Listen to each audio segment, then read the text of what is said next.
The toolbox contains tools to select, move, rotate, and scale objects in your scene.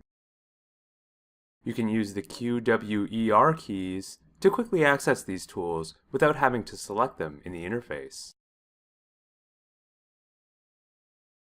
Whenever one of these tools is active, you can use the plus or minus keys to increase or decrease the size of the manipulator, respectively.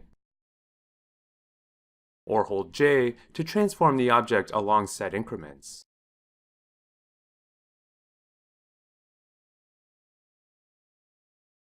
You can also hold Q, W, E, or R and left-click anywhere in the scene to bring up a marking menu of options related to that particular tool.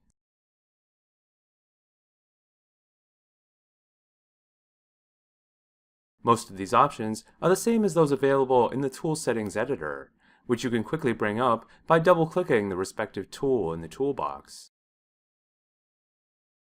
Double-clicking the icons of other tools in the shelf brings up their tool settings as well.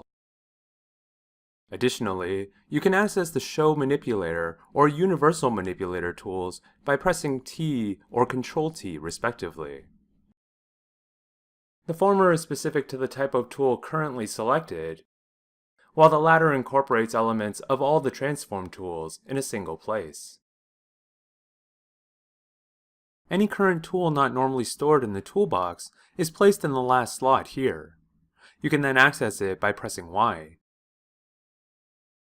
Regardless of the current tool, you can always hold the tilde key to enter tweak mode, which allows you to make quick positional adjustments to objects or shapes without having to explicitly go back to the Move tool. Finally, you can press Shift plus W, E, or R to keyframe their respective transforms on the selected object.